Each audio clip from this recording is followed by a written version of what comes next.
हर साल होने वाली संघ की प्रांत प्रचारक बैठक 4 जुलाई से दिल्ली में शुरू हुई। इस बैठक का आज दूसरा दिन है। दिल्ली प्रांत के कार्यालय के शोकुंज में हो रही बैठक 3 दिन यानी 6 जुलाई तक चलेगी। संघ प्रमुख मोहन भागवत 3 दिन यहां मौजूद रहेंगे और इस बैठक में प्रांत प्रचारक, सह प्रांत प्रचारक, संगठन के सभी 6 सह कार्यवाह भी पहुंचे।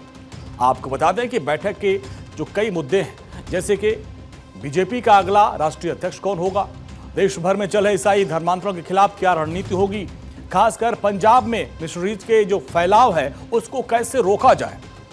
इन तमाम मुद्दों पर बातचीत करने के लिए संघ के बड़े पदाधिकारी दिल्ली में जुटे हुए हैं। आरएसएस की वेबसाइट पर यह बताया गया है कि इस बैठक में सिर्फ रणनीति तय की जाएगी, कोई फैसला नहीं किया जाएगा। इस महीने बीजेपी के राष्ट्रीय अध्यक्ष का ऐलान हो सकता है। पार्टी ने 22 राज्यों में संगठन के चुनाव करवा लिए और इसके बाद बहुत जल्द ही राष्ट्रीय अध्यक्ष का चुनाव होगा। राष्ट्रीय अध्यक्ष चुनने के लिए 19 राज्यों में चुनाव होना बहुत जरूरी है। जून 2019 में जेपी नड्डा पार्टी के अध्यक्ष बने और पार्टी के संविधान के मुताबिक एक व्यक्ति 3-3 साल के 2 कार्यकाल यानी 6 साल तक ही पार्टी का राष्ट्रीय अध्यक्ष रह सकता है।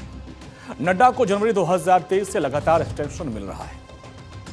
अब ऐसे में बीजेपी के राष्ट्रीय अध्यक्ष का चुनाव कैसे होता है वो भी आपको बताते हैं। बीजेपी के संविधान की धारा 19 में अध्यक्ष के चुनाव के प्रावधान है और जिसमें राष्ट्रीय और प्रदेश परिषद के सदस्यों का इलेक्टोरल कॉलेज बनता है और यही इलेक्टोरल कॉलेज राष्ट्रीय अध्यक्ष का चुनाव करता है। चुनाव पार्टी के राष्ट्रीय कार्यकारिणी के बनाए गए नियमों के तहत ही होता है। चुनाव के लिए नॉमिनेशन फॉर्म भरना होता है। अब अध्यक्ष बनने के लिए क्या योग्यता होनी चाहिए उसको भी आपको बताते हैं। अध्यक्ष बनने के लिए सबसे पहले तो यह है कि वो कम से कम 15 साल तक भारतीय जनता पार्टी का प्राथमिक सदस्य रहा हो। इलेक्टोरल कॉलेज के कम से कम 20 से अधिक सदस्य उसके प्रस्तावक हों और ये प्रस्ताव कम से कम 5 ऐसे राज्यों से आना चाहिए जहां राष्ट्रीय परिषद का चुनाव हो चुका हो। प्रस्ताव पर उम्मीदवार के हस्ताक्षर भी जरूरी हो। नॉमिनेशन के बाद वोटिंग होती है और फिर इसके बाद काउंटिंग के लिए बैलेट बॉक्स को दिल्ली लाया जाता है।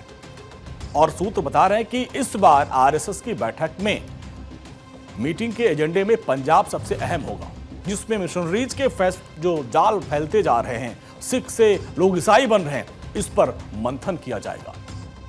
इस पर पंजाब में भी बैठक हो चुकी है।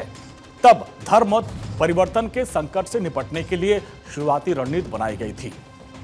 इसके साथ इस बैठक में सभी सहयोगी संगठनों के कामकाज की समीक्षा के साथ साथ आगे की रणनीति तैयार की जाएगी। देश में कई ऐसी ताकतें हैं जो देश को तोड़ने और विदेशी एजेंडे पर काम कर रही हैं और आरएसएस की एक टीम है जो ऐसी ताकतों के खिलाफ और देश हित में नरेशन बनाने का काम करती है। ये टीमें कश्मीर से लेकर कन्याकुमारी तक काम कर रही हैं और इसी के तहत अगली विजयादशमी यानी 2026 तक कार्यक्रम होंगे।